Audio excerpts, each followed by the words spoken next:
गुरुजी के चरणों में कोटि कोटि प्रणाम और सारी संगत जी को जय गुरु जी। संगत जी, इस चैनल के माध्यम से आपको सत्संग सुनाए जाएंगे। गुरु जी की ब्लेसिंग्स लेने के लिए और सत्संग सुनने के लिए चैनल को सब्सक्राइब करें और बेल नोटिफिकेशन को भी ऑन कर लें, ताकि संगत जी जब भी सत्संग का नया वीडियो अपलोड हो तो आपको उसका नोटिफिकेशन आ जाए और आप जल्दी से जाकर सत्संग को सुन पाए। जय गुरु जी। संगत जी, हम लोग बहुत लकी हैं। मैं हर बार यही बोलती हूँ कि जिन्हें सत्संग सुनने का और सुनाने का मौका मिलता है, संगत जी सच में ये मौका हर किसी को नहीं मिलता, इसलिए हमें इस मौके को नहीं गंवाना चाहिए। संगत जी, जितना हो सके हमें इस मौके को मतलब एक होता है ना, हासिल करना चाहिए और हमेशा यही ध्यान देना चाहिए कि हमें गुरुजी ने क्या संदेश देना है इससे, क्या हमें उन्होंने ये बात समझानी है, कुछ बोलना है, क्या कहना चाहते हैं। क्योंकि संगत जी, हो ना हो, अगर आप सत्संग सुन रहे हैं तो उसमें आपके लिए कुछ ना कुछ तो आंसर होगा। हो सकता है आपका किसी वजह से माइंडसेट सही ना हो तो आपका मन शांत करने के लिए, हो सकता है आपको किसी चीज़ के लिए अलर्ट करने के लिए, किसी भी चीज़ के लिए। ऐसा नहीं है कि आप मुश्किल में हैं या आपकी लाइफ में परेशानियां चल रही हैं इसीलिए ही बस गुरुजी आपको कुछ करेंगे या कैसे, ऐसा नहीं है। हमें नहीं पता होता कि हमें किस बात की ज़रूरत है, हमें क्या इशारा देना है गुरुजी ने, क्या हमें समझाना है गुरुजी ने। शायद हम कुछ गलत कर रहे हो, लेकिन हमें लग रहा हो कि हम बिल्कुल ठीक कर रहे हैं, है ना संगत जी। इसलिए हमें यही बोलती हूँ कि जब भी सत्संग सुनते हैं ना, तो आप अपनी चीज़ों को ध्यान दिया करो और सत्संग सुनते सुनते ना अपने साथ रिलेट किया करो, ताकि आपको समझ में आएगा कि गुरुजी हमें क्या कहना चाहते हैं। क्योंकि संगत जी, जब गुरुजी हमारी उंगली पकड़ लेते हैं ना, तो वो नहीं छोड़ते। चाहे हम वो गलत जा रहे हो, चाहे हम सही जा रहे हो, हमें सही रास्ता दिखाने की बहुत कोशिश करते हैं। वो हम पे डिपेंड करता है कि हम उनको कितना का समझ पा रहे हैं। इसलिए संगत जी, कभी भी इस चीज़ को इग्नोर ना करो और गुरुजी को हमेशा सच्चे मन से मानो, एक बिलीव सिस्टम बनाओ। देखो फिर गुरुजी आपका कैसे कल्याण करते हैं। क्योंकि गुरुजी हमारे बहुत दयालु हैं संगत जी। उनको थोड़ा सा हम बोलते हैं ना तो वो हमें बहुत देते हैं, लेकिन जो हमारे लिए सही होता है वही। ऐसा नहीं है कि आपने जिद करी बच्चों की तरह और आपको वो मिल गया, बिल्कुल भी नहीं। तो चलिए संगत जी, बहुत देर हो गई, आज का सत्संग हम शुरू करते हैं। सत्संग को शुरू करने से पहले गुरुजी के चरणों में कोटि कोटि प्रणाम और गुरुजी की प्यारी संगत जी को जय गुरुजी। संगत जी, पहले हम हमेशा की तरह गुरुजी का मंत्र जाप करेंगे।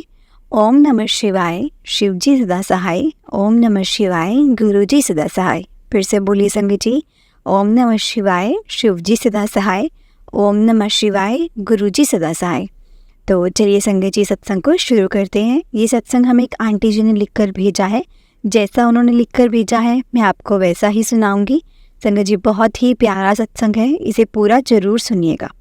जय गुरु जी। संगत जी, इस तरह से आंटी जी ने अपना सत्संग शुरू किया है।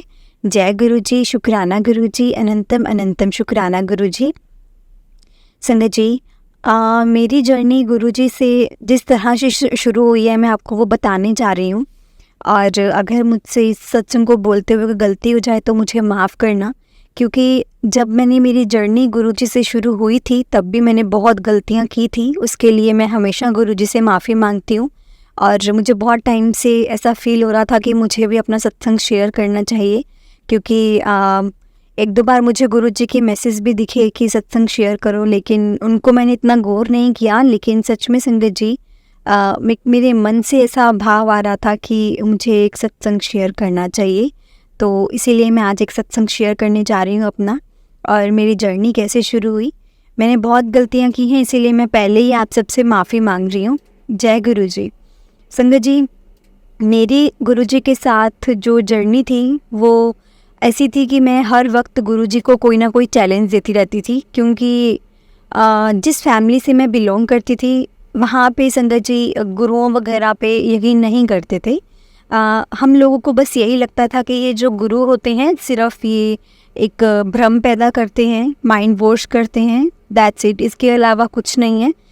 जो गुरु होते हैं ये जो वो भी ऐसे जो मतलब अपना ये बोलते रहना, कुछ ऐसी चीज़ें बोल देना जिन पे खुद वो अमल नहीं करना, ऐसे हम मानते नहीं थे उनको संगत जी।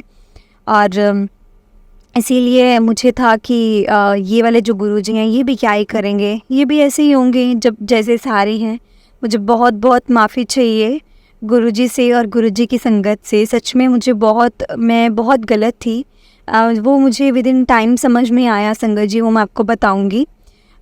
उसके बाद क्या हुआ कि मैंने गुरुजी को बहुत बार चैलेंज किए। लाइक मैं आपको शुरू से बताती हूँ, मेरी जो सिस्टर इन लॉ है ना, उनके जो ससुराल वाले हैं वो दिल्ली में रहते हैं और उनके ना ससुराल वाले गुरुजी को बहुत मानते हैं संगत जी। क्योंकि वहाँ पे जो दिल्ली में रहने वाले, मुझे लगता है बहुत सी संगत हैं जो गुरुजी की संगत है, क्योंकि गुरुजी को जानते हैं।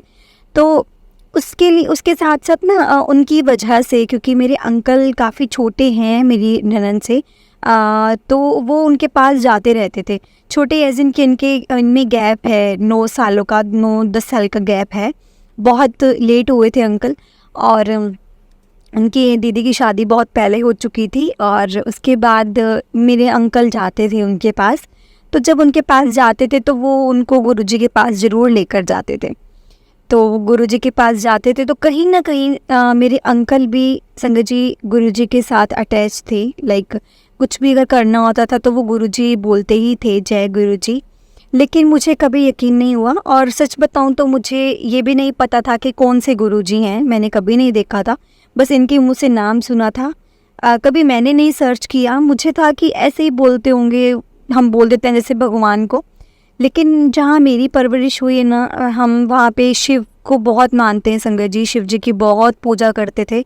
लेकिन गुरुओं वगैरह पे यकीन कभी नहीं किया, ना किसी के से प्रवचन सुने हमने, और ना ही ऐसे कुछ फालतू, बस जिनकी जैसे शिव कथा वगैरह होती थी या वो जो बोलते थे बस हम वही सुनते थे, इसके अलावा हम कुछ नहीं सुनते थे। और संगत जी ऐसे करते करते वैसे मेरी अगर मैं शादी की बात करूँ तो मेरी शादी बहुत हैप्पीली मैरिड लाइफ नहीं थी मेरी। मेरे और अंकल में काफ़ी डिफरेंसेस थे, बहुत ज़्यादा डिफरेंसेस थे। हम लोगों में मैरिज के बाद से ही इतनी बॉन्डिंग नहीं हुई, यानी कि हम में इतनी अंडरस्टैंडिंग नहीं थी। हम में छोटी छोटी बातों को लेकर बहुत झगड़े होते थे। और मेरे वाली तरफ तो इन चीज़ों को बहुत मानते थे, जैसे कुंडली वगैरह में। लेकिन इनकी तरफ नहीं मानते थे बिल्कुल भी कि कुंडली मिलाना या कुछ। तो हमारी कुंडली नहीं मैच हुई थी, नहीं मिलाई गई थी शादी के टाइम पर। तो मुझे ऐसा ही लगता था, मेरी फैमिली वालों को भी यही लगने लगा कि शायद ये हमारी बहुत बड़ी गलती है कि हमने कुंडलियाँ नहीं मिलवाई, हमें वो मिलवानी चाहिए थी। इसीलिए तुम्हारा शायद ये सब कुछ ठीक रहता। लेकिन मुझे ये लगता था कि कुंडलियाँ मिलवाने से भी कुछ नहीं होता है तो वो अपनी किस्मत में जैसा लिखा होता है वैसा ही होता है। शायद मेरा फेस था वो कि मुझे ऐसा सहना पड़ना था, और शायद मैं नहीं, मेरे अंकल भी शायद मेरी वजह से सह रहे हो। अगर वो खुश नहीं तो ऑब्वियसली उनको भी, जैसे मुझे एक साथ रहने में प्रॉब्लम होती थी या मैं फ्रस्ट्रेट हो जाती थी, तो वो भी होते ही होंगे। इसमें मैं सिर्फ अपने लिए नहीं बोल सकती, मैं सिंपैथी नहीं ले सकती। लेकिन संगत जी मेरे अंकल को कैंसर था, और कैंसर अभी ऐसा नहीं था, स्टार्टिंग थी। तो हम लोग बस बहुत टेंस्ड रहते थे उस चक्कर में भी कि है अभी कैंसर है। और इसी चक्कर में संगत जी जब मेरी शादी हुई थी उसके मुझे 4 साल बाद पता चल गया था कि इनको कैंसर है। और उतने में सिर्फ मेरी एक बेटी हुई थी, और हमने फिर दूसरा बेबी भी प्लान नहीं किया, सिर्फ मेरे पास एक बेटी थी। और क्योंकि प्लान करना जो संगत जी, क्योंकि मुझे एक मन में डर तो देखो आ ही जाता है, क्योंकि कैंसर जैसी बीमारी बिल्कुल कोई छोटी बीमारी तो है नहीं।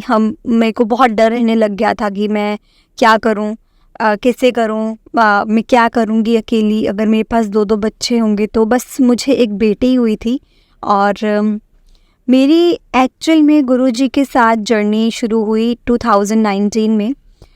मेरे अंकल इलाज के चक्कर में दिल्ली गए थे अपनी सिस्टर के पास, और जब वो सिस्टर के पास गए तो उनको मेरी सिस्टर ने गुरुजी का स्वरूप दिया। और जब वो घर आ गए तो मैंने उनको बोला कि मतलब मैंने जब अनपैक किया बैग तो मैंने उनमें स्वरूप देखा। तो मैंने उनसे पूछा कि ये किनका स्वरूप है, तो उन्होंने कहा ये गुरुजी का स्वरूप है। तो मैंने कहा ठीक है, ओके। मैंने वैसे ही वो सूटकेस बंद कर दिया, स्वरूप को अंदर रखा और मैंने वो बंद करके रख दिया। उसमें मैंने ना, जैसे अंकल के 2-4 ऐसे कपड़े थे जो कि बाहर रखने नहीं वाले थे, मतलब वो बाहर ऐसे पहनने वाले थे। होते हैं ना जैसे कई स्पेशल, जो हम कहीं बाहर ही जाते तभी यूज़ करते हैं फॉर्मल, तो मैंने वो वाले उनके अलग ही रख दिए थे उसी बैग में, कि अगर हमें कभी भी ऐसे, मैं वैसे भी संगत जी एक आधा बैग ऐसे पैक करके ही रखती थी, क्योंकि ऐसे नहीं कि पूरा ही पैक, मतलब 2-4 कपड़े से रखती थी, क्योंकि कभी इमरजेंसी हो जाए तो हमें फटाफट से जाना पड़े, तो मैं इन चक्करों में ना पड़ूं। मैंने उसी में ही गुरुजी का स्वरूप रखा और मैंने वापस से वो रख दिया बैग, सूटकेस। उसके बाद ना 3 या 4 दिन बीते होंगे कि मेरे अंकल ने पूछा कि वो स्वरूप कहाँ है जो गुरुजी का मेरे पास था, मैं लाया था। तो मैंने बोला कि गुरुजी का स्वरूप तो मैंने सूटकेस में ही रखा है, मैंने नहीं निकाला है बाहर। तो उन्होंने मुझे डांटा और मुझ पे गुस्सा किया कि तुमने गुरुजी को बंद करके रखा हुआ है, तुम्हारा दिमाग ख़राब है। मुझे लगा था कि तुम बाहर रख दोगी, उनको किसी अच्छे उनका आसन बनाओगी कुछ। तो मैंने उनको बोला कि मुझे क्या पता कि गुरुजी के साथ क्या करना होता है, मुझे लगा कि ठीक है नॉर्मल फ़ोटो है और फ़ोटो को रख दिया मैंने वैसे। क्योंकि संगत जी मुझे कुछ नहीं पता था, क्योंकि ऐसा भी हो ना कि हमने कभी भी ऐसे गुरुओं को माना हो तो वो भी चीज़ नहीं थी, तो मुझे पता कैसे होगा कुछ भी। मैंने बोला कि ठीक है, तुम थोड़ा टेक इट ईज़ी, मैं निकाल देती हूँ। और उन्होंने बोला कि तुम ठीक है अच्छे से उनको रखो, निकालो बैग से, तुमने उनको बंद करके रखा हुआ है, तुम्हें दिमाग नहीं है। बस वो ऐसे बोलते गए, काफ़ी देर तक बोलते गए। तो मुझे ना पहले तो गुस्सा आने लग गया कि क्या मतलब, ऐसे कौन से गुरु हैं ये जो इतना मेरे पे चिल्ला रहे हैं। फिर मुझे गुस्सा दीदी पे भी आया कि बिना मतलब उनको पता है जब हमारे घर में सब होता नहीं तो उन्होंने क्यों पकड़ा दी ये फ़ोटो। बस क्योंकि संगत जी मुझे पता ही नहीं था कि वो गुरुजी को स्वरूप बोलते हैं, फ़ोटो नहीं बोलते, कुछ भी नहीं पता था। मैं सच में माफ़ी चाहूँगी इस चीज़ के लिए। लेकिन संगत जी जब मुझे नॉलेज ही नहीं थी तो मैं कुछ भी बोलती, मेरे लिए तो वो सही था। लेकिन आज तो मुझे ये लगता है कि मेरे गुरुजी नहीं होते तो शायद कुछ सही हो ही नहीं सकता था। उसके बाद संगत जी जैसे ही मैंने गुरुजी का स्वरूप निकाला और मैंने थोड़ा सा जैसे स्वरूप को साफ़ किया, साफ़ कपड़े से, और मैंने लगा दिया। लेकिन अभी भी संगत जी जब मैंने वो स्वरूप लगाया ना, तो मेरे मंदिर की जगह और स्वरूप की जगह थोड़ा सा डिफरेंस रखा कि मेरे मंदिर में कोई गुरु नहीं आ सकता।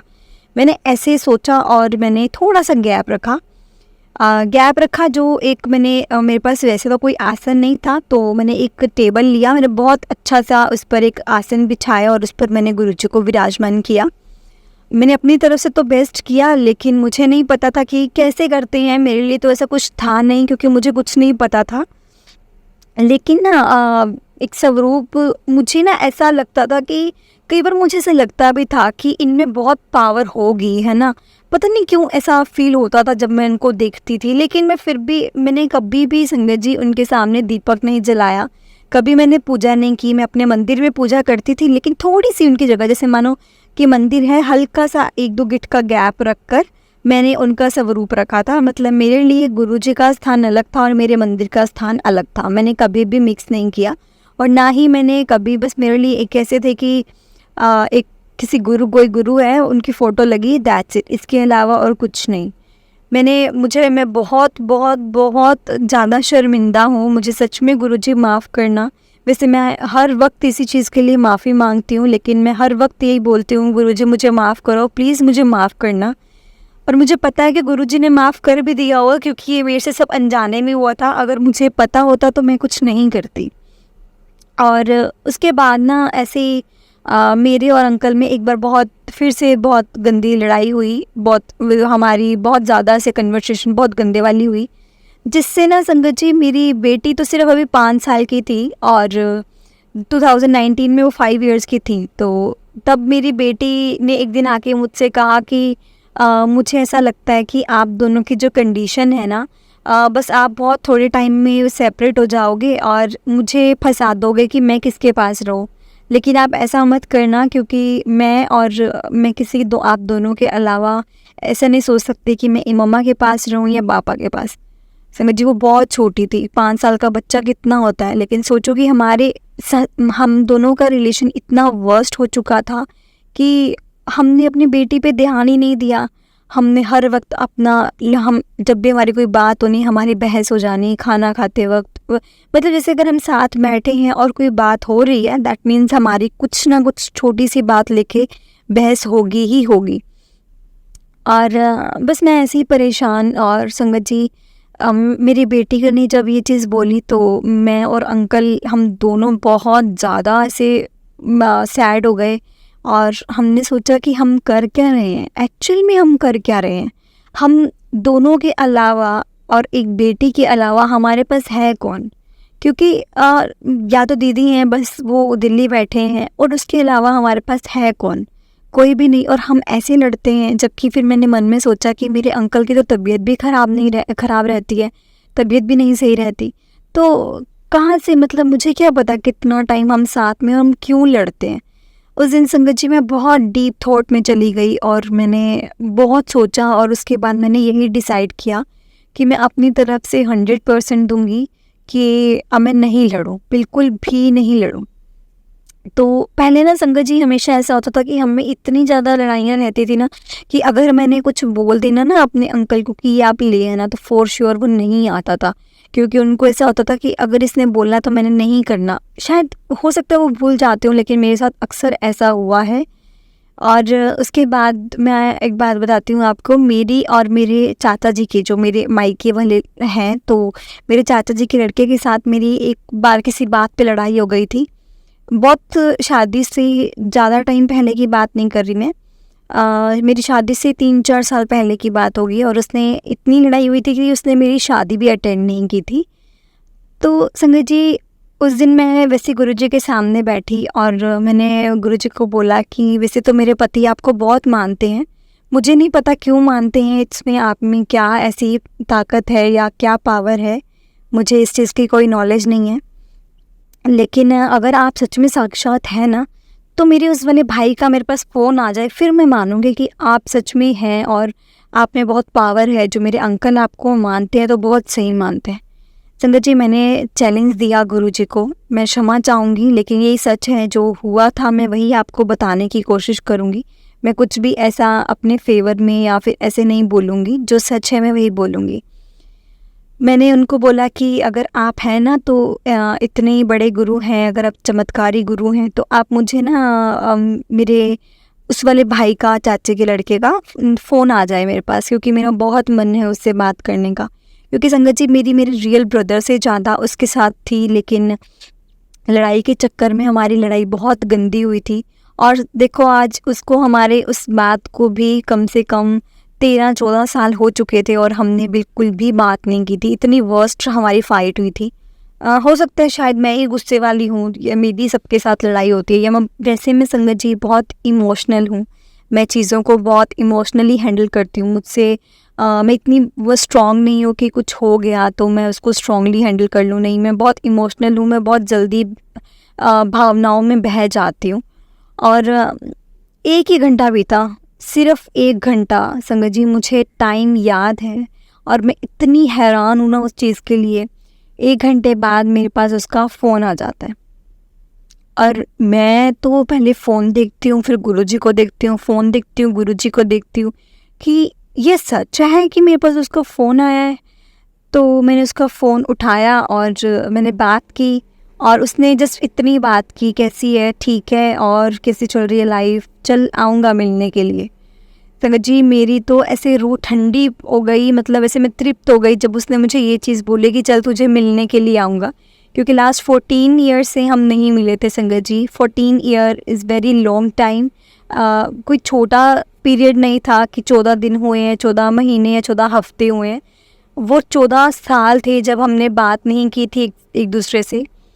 लेकिन उसका मेरे पास कॉल आ गया, और मैंने तब भी गुरुजी को ऐसे ही बोला कि हो सकता है मेरा कोई कोइंसिडेंस हो, मैं इतनी जल्दी नहीं यकीन कर सकती किसी भी चीज़ को लेकर। तो उसके बाद संगत जी मेरे अंकल की तबीयत एक बार बहुत ज़्यादा ख़राब हो गई, और उनको फिर से दिल्ली जाना पड़ा अपनी सिस्टर के पास, क्योंकि मुझे अपनी बेटी के लिए रहना पड़ता था यहाँ पर, क्योंकि उसके स्कूल वगैरह थे तो वो अकेली कहाँ ही रह सकती थी, तो मुझे रहना पड़ता था उसके पास। मैं मोस्टली मेरे अंकल को अकेले जाना पड़ता था, या फिर मैं जाती थी तो मैं वापस आ जाती थी। तो ऐसा ही चलता रहा था संगत जी। उनकी एक दिन बहुत ज़्यादा तबीयत ख़राब हो गई, और उसके बाद मुझे दीदी ने कॉल करके मुझसे भी बुला लिया कि तुम इसकी हॉलीडेज़ करवाओ और तुम दोनों यहाँ आ जाओ, क्योंकि इसकी तबीयत ठीक नहीं है। और उस दिन संगत जी मैंने पहली बार घर में मैंने उनको बोला कि मैं नेक्स्ट डे ही निकलती हूँ, सुबह मॉर्निंग फटाफट से निकलूँगी। उसी दिन रात को मैंने पहली बार गुरुजी के सामने दीपक जलाया। जैसे मैंने मंदिर में जलाया, मैंने वहाँ जलाया और मैंने बोला कि गुरुजी अगर आप सच में है ना तो मेरे अंकल को ठीक कर दो, और मैं सच में आपसे प्रॉमिस करती हूँ मैं कभी नहीं लड़ूंगी उनसे, कभी भी नहीं लड़ूंगी। तो हम लोग चले गए दिल्ली, और दिल्ली गए तो उसके बाद मुझे ना वहाँ पे बहुत ज़्यादा से रोज़ेस की स्मेल आने लग गई, बहुत ज़्यादा मुझे आ रही थी। और मैंने अपनी दीदी को बोला कि दीदी, जो मेरे ननद थे, तो मैंने उनको बोला कि यहाँ पे कुछ स्प्रे किया है क्या रोज़ का? तो उन्होंने बोला नहीं तो क्या हुआ, हॉस्पिटल में रोज़ का स्प्रे तो कैसे ही करेंगे। तो मैंने बोला हाँ ये भी ठीक है कि हॉस्पिटल में तो ऑलमोस्ट फ़िनाइल की या दवाइयों की स्मेल आती है, कि अगर आपका फर्श भी क्लीन करते हैं तो फ़िनाइल वगैरह से करते हैं। मैंने बोला पर मुझे तो भाई बहुत ज़्यादा खुशबू आ रही है ऐसे रोज़ेस की, और मेरे को ना ऐसे बहुत ज़्यादा चढ़ रही है, मतलब मुझे समझ नहीं आ रहा कि इतनी तेज़ खुशबू कैसे आ सकती है।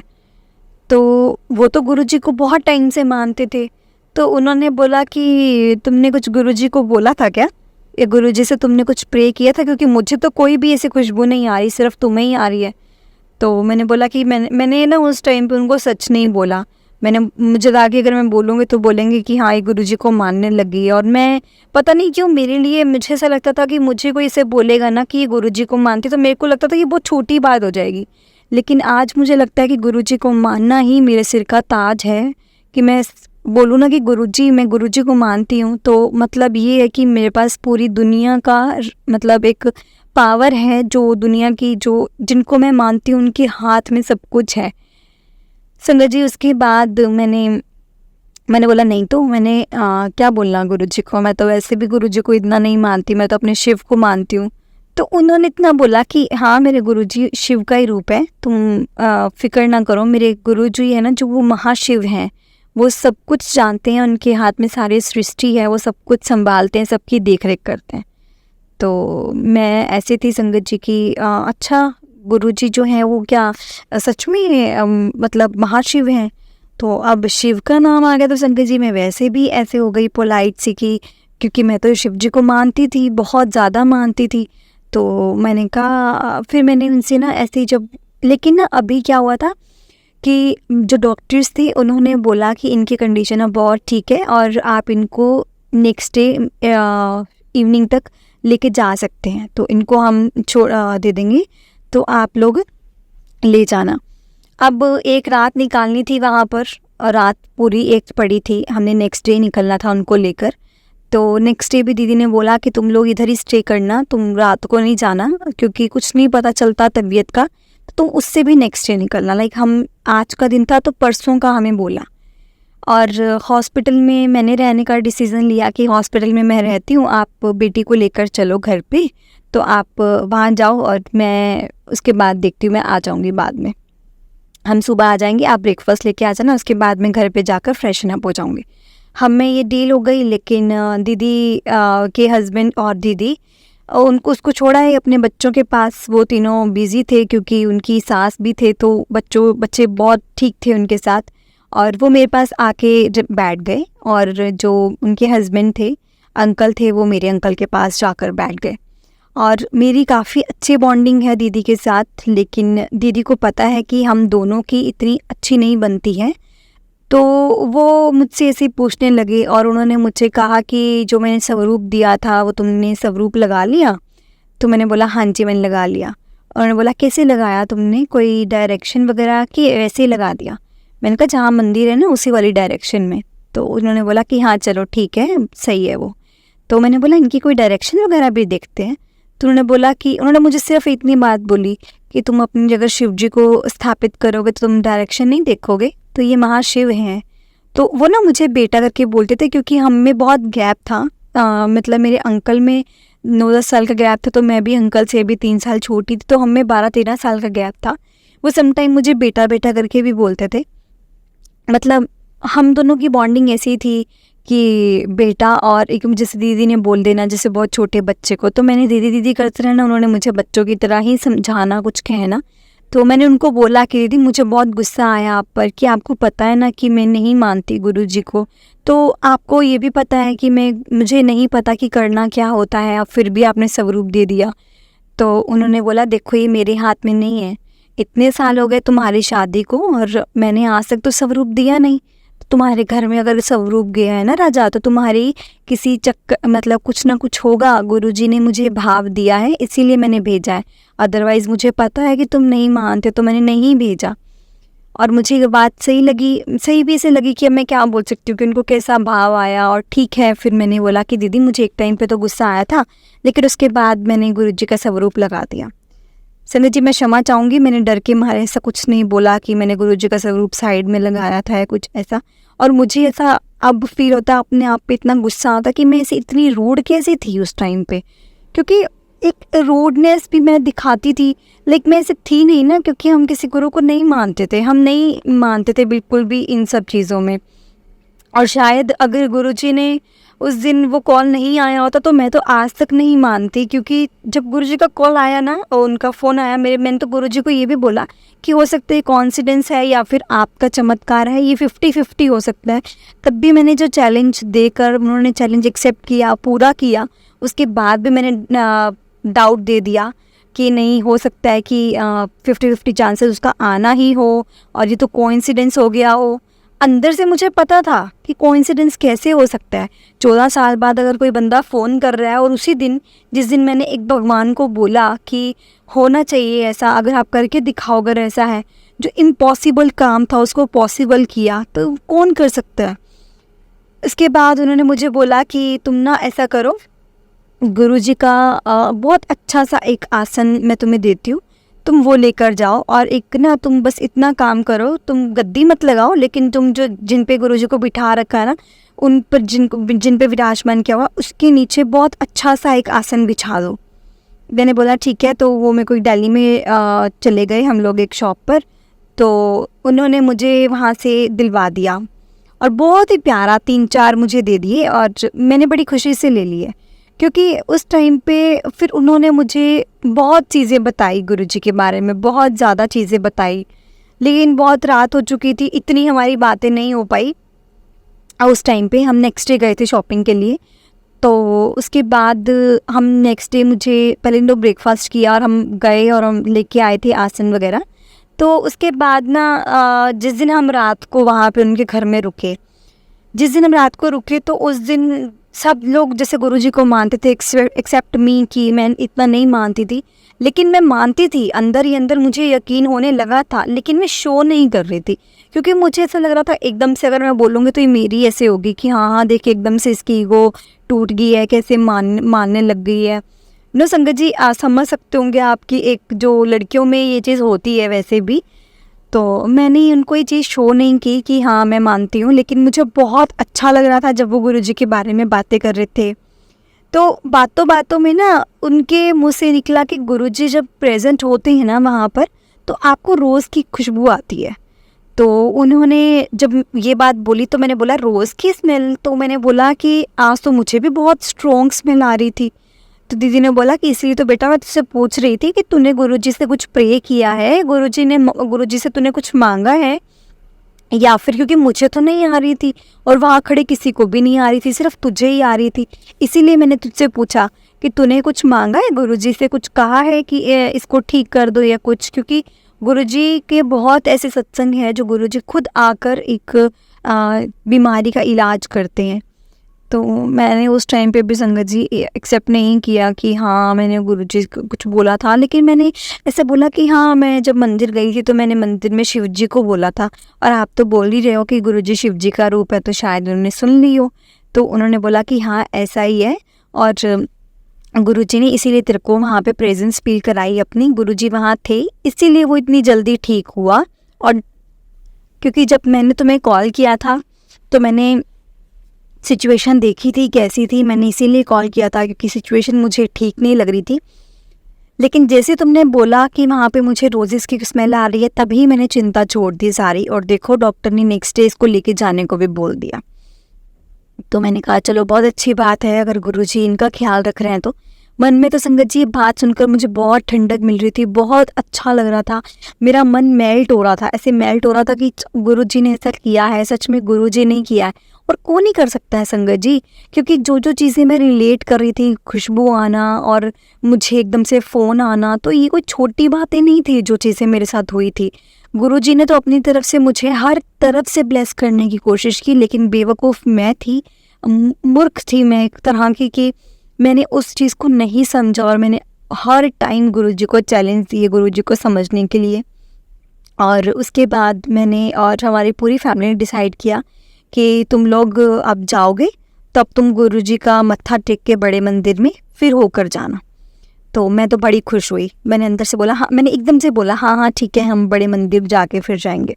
और संगत जी ये चीज़ सुनकर मेरे अंकल के फेस पे जो मैंने स्माइल देखी मुझे देखते हुए, मुझे इतना अच्छा लगा कि चलो इसी बहाने से ही कि मेरे अंकल ने मुझे देखकर स्माइल तो की एटलीस्ट, क्योंकि हम तो बस एक दूसरे से बस फॉर्मली बात करते थे और कुछ ऐसा ही। बस हम मंदिर गए ना जब, तो मंदिर जाने लगे तो मेरे अंकल ने मेरे साथ बातें करनी शुरू की, जो कि हमने बहुत लंबे टाइम से नहीं की थी संगत जी। वो बहुत ठीक भी फील कर रहे थे और उन्होंने मुझे अपने साथ गुरुजी के एक्सपीरियंस शेयर किए।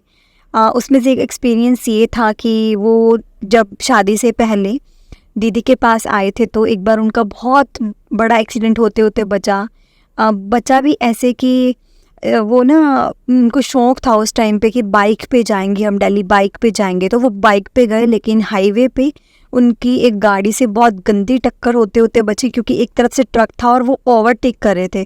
गलती उन्हीं की थी, लेकिन कहते मुझे ऐसे लगा कि मुझे मतलब जो गाड़ी थी और ट्रक था उसके अंदर बहुत कम गैप था, कि मुझे देखकर ऐसा लग रहा था कि वो गैप में मेरी बाइक भी नहीं क्रॉस हो गई, इतना कम गैप था। लेकिन सोचो कि गुरुजी ने कैसे वो इतनी बड़ी कर दी कि मुझे ऐसा लगा कि मैं अपनी बाइक को बहुत आराम से निकाल सकता हूँ। मुझे मतलब फील ऐसा होने लग गया कि और मेरी बाइक ऐसी अपने आप निकल गई वहाँ से, जबकि पॉसिबल नहीं था जब मैंने वो जगह देखी थी, क्योंकि मैंने तो उस टाइम अपनी आंखें बंद कर ली थी, क्योंकि मुझे ऐसा लगा था अब तो मैं गया, कि पॉसिबिलिटी नहीं है, मैं ट्रक और कार के बीच में ज़रूर फंसूंगा। क्योंकि मैंने ओवरटेक लेने की कोशिश की, लेकिन मैंने उसमें गैप नहीं देखा कि कितना गैप है। तो जब उन्होंने मुझे ये चीज़ सुनाई तो मैं तो एकदम से मैं संगत जी मेरे गूज़बम्स आ गए कि ये कैसी बात बनी कि थोड़ी सी जगह थी, आपकी बाइक नहीं क्रॉस होनी थी, फिर भी बाइक क्रॉस हो गई। तो उन्होंने बोला कि ये मेरे गुरुजी हैं, ये गुरुजी कुछ भी कर सकते हैं, कुछ भी कर सकते हैं। तो ना संगत जी बस मैं उनकी बातें सुन रही थी और बातें बस सुन रही थी, क्योंकि मुझे बहुत अच्छा लग रहा था कि जब वो मेरे से बात कर रहे थे, मुझे अपना एक्सपीरियंस बता रहे थे। और इसी बहाने चलो मैंने कहा चलो इस बहाने कुछ ऐसा तो पता लगा, क्योंकि हम में तो कभी कोई बात हुई नहीं, मतलब स्टार्टिंग में जो था वो था। लेकिन ना मुझे ऐसा लगता है जब से बीमार हुए थे ना तब से ये बहुत इरिटेट रहने लग गए थे, इरिटेट, क्योंकि काम पे भी जाना हर टाइम, कभी बीमार रहना, कभी क्या, हर टाइम मेडिसिन्स भी रहना। तो मुझे ऐसा लगता था कि वो बहुत इरिटेट हो जाते थे, फ्रस्ट्रेट हो जाते थे चीज़ों से जल्दी। तो उस टाइम पे जब वो हम में कोई ख़ास बात नहीं होती, बात होती थी तो सिर्फ इतनी कि खाना क्या बनाया है, कब खाना है, अभी खाना है, बाद में खाना है, क्या लेके आना है, अगर लेके आने को बोल दो तो लेके आना नहीं है, मतलब बस ऐसे ही। और नहीं लेके आने पर हम में फिर लड़ाई हो जानी। मतलब मैं आपको बता नहीं सकती कि छोटी छोटी चीज़ें जो अगर मैं किसी को बताने जाऊं कि हम में इस चीज़ को लेकर लड़ाई हुई है तो वो कहेंगे कि तुम लोग सिर्फ बहाने ढूंढ रहे हो और कुछ नहीं है। और उसके बाद ना उन्होंने मुझे अपने एक्सपीरियंस बताए, और भी 2-3 एक्सपीरियंस बताए, लेकिन सबसे ज़्यादा मुझे बड़ा ये लगा तो मैंने आपके साथ संगत जी शेयर किया, क्योंकि मैंने अपना सत्संग भी बताना है। तो उसके बाद मैं बड़े मंदिर चली गई। बड़े मंदिर गई तो मेरी ननंद, मेरी दीदी और उनके अंकल और बच्चे तो जाते ही थे। तो मेरी बेटी पहली बार गई थी, तो मेरी बेटी ने शिवलिंग को देखकर बहुत खुश हुई, क्योंकि मैं शिव जी को मानती थी तो वो भी शिव जी को ही मानती थी। तो वो ना वैसे भी ऐसे हर वक्त शिव जी की पेंटिंग करते रहना, ड्राइंग करते रहना, तो उसको बहुत अच्छा लगता था, वो बहुत कनेक्टेड थी शिव जी के साथ। तो ना इसके बाद एक सेवादार आए और सेवादार ने बड़ी स्माइल अच्छी करते हुए बोला कि बहुत ही क्यूट बच्ची है आपकी। तो उसने बोला कि थैंक यू अंकल। तो मतलब बस वैसा ही। और उसके बाद वो सेवादार अपने आप चले गए, मतलब आए और चले गए, इसके अलावा उन्होंने कुछ नहीं बोला, बस बोला जय गुरु जी और वो चले गए।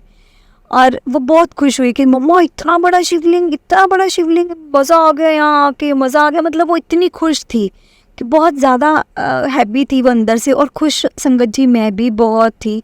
मैं इसलिए भी खुश थी कि मेरे अंकल ने आज मेरे साथ इतने टाइम बाद इतनी अच्छे से बात की, और एक मैं अपने महाशिव के पास पहुंच गई हूँ। मेरे शिव जी के साथ मेरी बहुत अच्छा कनेक्शन है संगत जी। और मुझे तो महाशिव मिल गए साक्षात इस धरती पर, और जिनके मैं ठिकाने पर जा सकती हूँ। और मुझे जाकर ऐसा लगा, मुझे फील हुआ कि ना मेरे साथ साथ गुरुजी चल रहे हैं, मुझे गुरुजी खुद लेकर आए हैं यहाँ पर और मेरे साथ साथ चल रहे हैं। और मुझे बस ये बोलते जा रहे हैं, पुत्र फिक्र ना करें, तू कदे भी फिक्र ना करें, बस तू बस सब कुछ सही है और सारा कुछ मेरे पे छाड़ दे। मतलब मुझे ऐसा फील होने लगा कि मुझे ना बार बार यही बोल रहे हैं कि तू फिक्र ना कर। या तो हो सकता है कि सबको ही ऐसा लगता होगा मंदिर में जाकर, बड़े मंदिर जाकर, कि गुरुजी हैं तो किसी बात का फिक्र है। लेकिन मुझे तो स्पेशली ऐसा फील हो रहा था कि मुझे बस गुरुजी अपने साथ साथ मेरे चल रहे हैं और मुझे बोल रहे हैं कि पुत्र फिक्र ना करें। मतलब मेरे कानों के पास, बिल्कुल कानों के पास ऐसे बोल रहे हैं, पुत्र फिक्र ना करें। और हम लाइन में चलते चलते संगत जी पहुंच गए मंदिर। हमने माथा टेका, बाहर आंगन में आए, हमें चाय प्रसाद मिला, हमने चाय प्रसाद लिया, लंगर प्रसाद लिया, जल प्रसाद लिया, और मुझे काफ़ी सारा से कढ़ा प्रसाद मिला जो कि हम घर पर भी लेकर आए। बहुत सारा प्रसाद हम घर पर भी लेके आए और वहाँ पे खाकर भी आए। और उसके बाद घर पे हम लोग आ गए, उसी टाइम हम निकल चुके थे। मम्मा दीदी वारी अपने घर को चले गए थे और हम अपने घर को निकल गए थे। और उसके बाद हमारी रास्ते में मेरी और अंकल के साथ इतनी बातें हुई, मेरी बेटी भी हम दोनों के साथ हंस के बातें कर रही थी। और मतलब एक ऐसी हैप्पी फैमिली जैसी मुझे फीलिंग आने लगी जो कि आज तक मुझे नहीं आई थी। या तो मेरी बेटी मुझसे बात करती थी या फिर अपने पापा से, या फिर वो बेचारी इसी चीज़ में फंसी जाती थी कि जाओ अपने पापा को ये बोल दो, वो बोलती थी जाओ अपने मम्मा को ये बोल दो। तो वो तो मुझे लगता है बचपन से इसी काम में लगी हुई थी और वही कर रही थी। लेकिन उस दिन जब जैसे उसकी बातों में एक्साइटमेंट थी, जब वो बोल रही थी, एक्साइटेड हो गए, तो समझ में आ रहा था कि वो बहुत ज़्यादा खुश है हमें ऐसा देखकर। और मैं अंदर से बहुत खुश थी। ऑल्दो मेरे अंकल ने भी एक टाइम पे ऐसा बोल दिया कि आज मुझे लग रहा है कि हम फैमिली हैं। और सच में संगत जी ऐसा ही लग रहा था कि आज लग रहा था कि हम फैमिली हैं। एक फैमिली का मतलब क्या होता है, तुम साथ में रहो, हंसो खेलो, अपनी बातें बताओ। और मुझे ऐसा लगा कि शायद मेरी नई नई शादी हुई है गुरुजी के यहाँ जाकर, उसके बाद मैं जा रही हूँ अपने पति के साथ और तब मैं अपनी नई लाइफ शुरू कर रही हूँ। मुझे मैरिड लाइफ का तो तब एक्सपीरियंस हुआ है संगत जी जब मैं ठीक हुई और हमारी अंकल और मेरे में बहुत मतलब अच्छी बातें होनी शुरू हुई। घर पहुंचने के बाद संगत जी तब भी हमारे बीच में सब सही, सब कुछ सही। और मैंने गुरुजी का जो मैं आसन लेके आई थी मैंने बिछाया, मैंने गुरुजी का आसन बिछाकर और बड़े ही सही तरीके से मैंने गुरुजी को विराजमान किया, मंदिर के पास उनका स्वरूप कर दिया। और तो मैंने बिल्कुल पास कर दिया। और उसके बाद मैंने उनका भी दीपक, मतलब इकट्ठे दीपक जलता था, एक दीपक मेरे शिव जी का और जो मैं जलाती थी वही, तो वो भी महाशिव थे। तो मैंने उनका मंदिर में प्रॉपर ऐसे करना, घर में मंत्र जाप चलते रहना, नॉन स्टॉप मेरे घर में मंत्र जाप चलता है संगत जी, नॉन स्टॉप। मतलब मंत्र जाप का आवाज़ धीरे कम ऊपर हो सकती है कि अगर कोई बात कर रहे हैं तो आवाज़ कम हो जाए, लेकिन बंद हम बहुत ऐसी कम पॉसिबिलिटी होती है कि हम बंद कर दें। हम मंत्र जाप ऑल द टाइम चला कर रखते हैं गुरुजी का। और मुझे ऐसा ही लगता है कि गुरुजी के मंत्र जाप से मेरे घर की सारी नेगेटिविटी दूर होती है, सारी नेगेटिविटी। और उसके बाद संगत जी बहुत छोटे छोटे सत्संग हुए, बहुत ज़्यादा छोटे छोटे ऐसे सत्संग हुए कि मैं आपको क्या ही बताऊं। कुछ भी एक बार ऐसा हुआ कि मेरे ना बड़ा मन कर रहा था उस दिन समोसे खाने का। और मैंने बोला कि गुरुजी आज तो ना अच्छा, उस दिन ना बारिश आई थी बहुत ज़्यादा और अंकल के घर आने का टाइम था 6:30 7 बजे, 7:30 बजे, इन टाइम के बीच में वो आते थे। तो मोस्टली 7 साढ़े 7 के बीच में, 6:30 तो बहुत कम आ पाते थे। तो मैंने इसे बोला, गुरुजी आज तो आप बनता है ना एक समोसा, तो आज तो मतलब ऐसे ही मैं बैठी थी और मैंने गुरुजी को बोला, गुरुजी यार आज तो बनता है एक समोसा, मौसम अच्छा है, कड़क चाय और एक समोसा मिल जाए, मज़ा आ जाए। और मैं बोल ही रही थी तो मेरी बेटी भी बोलती कि मम्मा सच में समोसे के साथ साथ में एक जलेबी भी हो जाए तो मज़ा आ जाएगा। मैंने बोला ठीक है, तो एक और आके मौके पे तो चौका मारा कर, मतलब एक भी चीज़ नहीं आई है तो दूसरी चीज़ तो मांग ले। और मैंने बहुत उस टाइम पे मैंने ट्राई किया अंकल का फ़ोन, कि अंकल का फ़ोन मिल जाए और मैं उनको बोल सकूं कि आप आते वक्त ये ले आना, लेकिन अभी मैं उनका फ़ोन नहीं मिला और मैं दूसरी पल भूल गई और मैंने अपना खाने वाने का जो दाल वगैरह थी मैंने चढ़ा दी और उसको बढ़िया तड़का लगा कर रख दिया। क्योंकि उसके बाद मुझे था कि चलो जब अंकल आएंगे तो मैं फ्री रहूं मेरे अंकल के लिए। मैं दाल वगैरह बनाई, उसके बाद मैंने शाम की जोत जलाई, उसके बाद मैं फ्री हुई। इतने में ही टाइम था वही 7:15 का। अंकल आते हैं और अंकल बोलते हैं भाई फटाफट से ना चाय बना लो एक अच्छी सी। मैंने बोला क्या हुआ? कहते बारिश का मौसम है, बहुत ठंडा मौसम है, चाय पीने का बड़ा मन कर रहा है और ये देखो मैं समोसे और जलेबी लेके आया हूँ। संगत जी, मैं और मेरी बेटी हम एक दूसरे को देख रहे थे और हम इतना तेज हंसे कि कैसे गुरुजी मतलब हमारे मन की बात किसी तक भी पहुंचा सकते हैं और कैसे भी पूरी कर सकते हैं। तो उन्होंने मुझसे पूछा कि क्या हुआ तुम लोग अचानक से, क्या हुआ? मैं मतलब समोसे लाया हूँ, कोई लाफिंग कोई ऐसी चीज़ थोड़ा ना लाया हूँ जो तुम इतना हंस रहे हो। तो हमने बोला कि नहीं, हमने गुरुजी से अब भी थोड़ी देर पहले बात की थी, गुरुजी आज तो देखो समोसा या समोसा जाना चाहिए। और इतने में ये बोली नहीं मम्मा समोसे के साथ जलेबी भी होनी चाहिए तो मज़ा ही आ जाएगा। तो हमने गुरुजी को भोग लगाया उसका, क्योंकि मैंने बोलता गुरुजी यार हमें खाना चाहिए, आज तो बनता है। तो हमने गुरुजी को भोग लगाया, गुरुजी के भोग वाला हमने प्रसाद खाया और चाय बनाई कड़क सी, और हमने टीवी भी देखा, आराम से एक मूवी देखी उस टाइम पे। बड़ा मज़ा आया, मतलब उस दिन तो ऐसा लग रहा था कि जैसे गुरुजी ने मेरा पूरा दिन बना दिया। क्योंकि संगत जी मैं वर्किंग थी मैरिज से पहले, लेकिन मैरिज के बाद मैंने काम नहीं किया और मुझे बहुत ज़्यादा खलती थी वो चीज़ कि मैं सुबह से शाम तक बस जब तक बेटी स्कूल से वापस नहीं आती तब तक मैं ऐसी अकेली मुंह लटका कर बैठी रहती हूँ। लेकिन अब मैं गुरुजी के साथ बातें करती हूँ, हर वक्त मंत्र जाप का उच्चारण करती हूँ।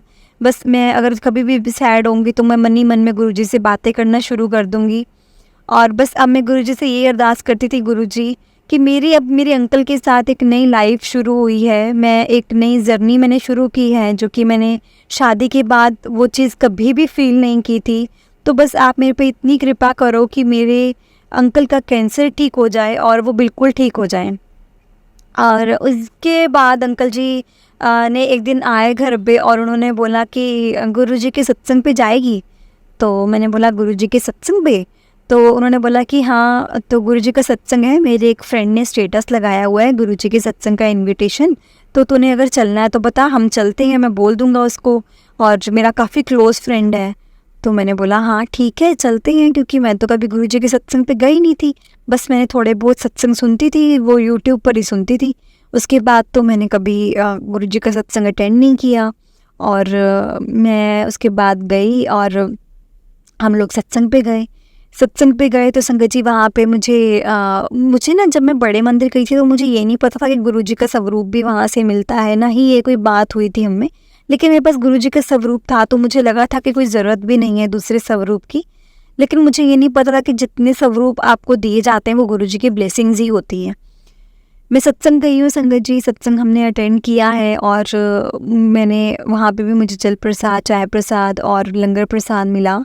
और तब तक तो मुझे संगत जी बहुत कुछ पता चल चुका था गुरुजी के बारे में कि कैसे संगत अपना सत्संग बताती है, गुरुजी के जल प्रसाद, चाय प्रसाद में कितनी शक्ति है, लंगर प्रसाद पूरा खाना चाहिए, बहुत कुछ मुझे पता लग गया था। लेकिन इस वाले सत्संग के बाद मुझे बहुत ज़्यादा अच्छा लगा, क्योंकि ये वाला सत्संग का एक्सपीरियंस मैंने कभी नहीं किया था। मैंने सिर्फ यूट्यूब पर सत्संग सुने थे और यूट्यूब पर मैं ये भी सुनती थी कि वो सत्संग गए और सत्संग में ऐसा ऐसा हुआ। लेकिन एक आपने खुद उस चीज़ को रियलाइज़ करना और एक किसी के मुंह से सुनकर करना, तो बहुत फ़र्क होता है उस चीज़ों में। मैंने ऐसे ही बस मतलब हम गए और मैंने लंगर प्रसाद लिया और सत्संग शेयर करने वहाँ पे लगे।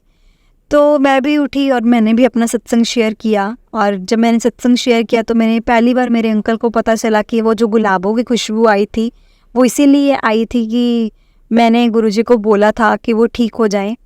और वही चीज़ हुई और मैंने यही बोला कि बस गुरुजी से अब मेरी यही अरदास है कि वो हमेशा ठीक रहें। मेरी मैरिड लाइफ बहुत अच्छी हो गई है और बस मेरी मन में यही चीज़ चल रही थी, गुरुजी अब मेरी मैरिड लाइफ को ऐसे ही रखना, बस हम अब वर्स्ट नहीं होनी चाहिए, ये हेल्दी होनी चाहिए और हेल्दी होनी चाहिए विद इन टाइम। मेरी बेटी इससे बहुत खुश रहती है। और संगत जी उसके बाद हमने एक और बेबी का प्लान किया, क्योंकि जब चीज़ें ठीक हो गई तो हमने सोचा कि क्यों नहीं अभी एक और बेबी होना चाहिए हमारा।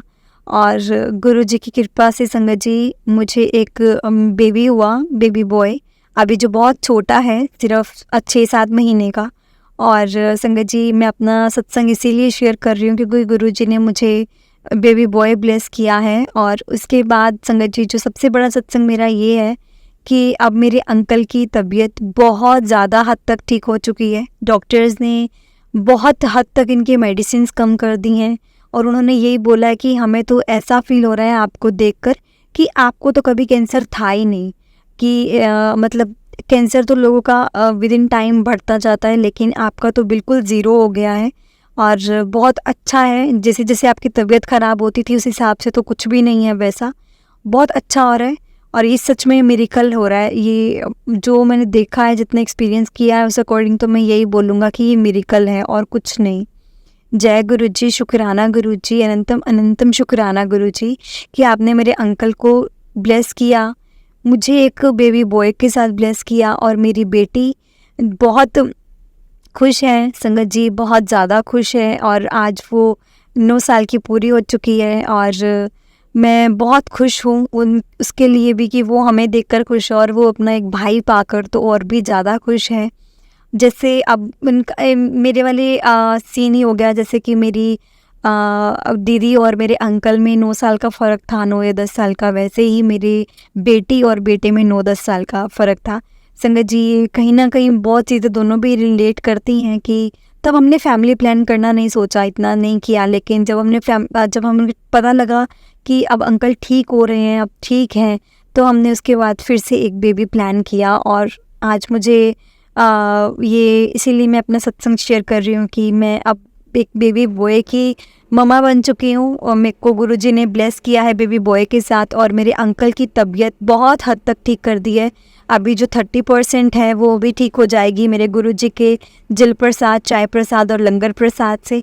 बस गुरुजी ऐसे ही हमें अपने साथ जोड़े रखें, अपने सत्संग पे हमें बुलाए रखें और मुझे भी अपना आशीर्वाद दें कि मैं ऐसे ही अपना सत्संग शेयर करूं, क्योंकि मुझे भाव आया था कि मुझे सत्संग शेयर करना चाहिए, तो मैं अपना सत्संग शेयर कर रही हूँ। और बस मैं अपने सत्संग को संगत जी यही विश्राम देती हूँ और बस गुरुजी से यही प्रार्थना करूँगी कि ऐसे ही सब पर अपनी कृपा बनाए रखें। लेकिन संगत जी मैंने बहुत गलतियाँ की थी गुरुजी को मानने में, गुरुजी को समझने में, बस आप भी गलतियाँ मत करना, क्योंकि सच में मेरे गुरुजी बहुत महान हैं, बहुत दयालु हैं। वो हर चीज़ समझते हैं और अपने होने का भी एहसास हमें दिलाते हैं।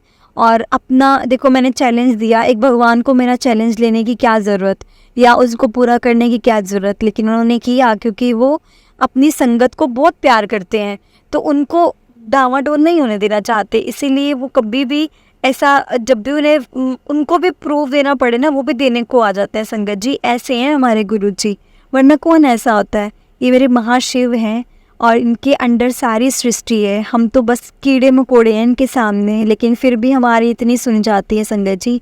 जय गुरुजी, शुक्राना गुरुजी, अनंतम अनंतम शुक्राना गुरुजी। ऐसे ही हम सब पर अपनी कृपा बनाए रखना और ऐसे ही सबका कल्याण करना। जय गुरुजी।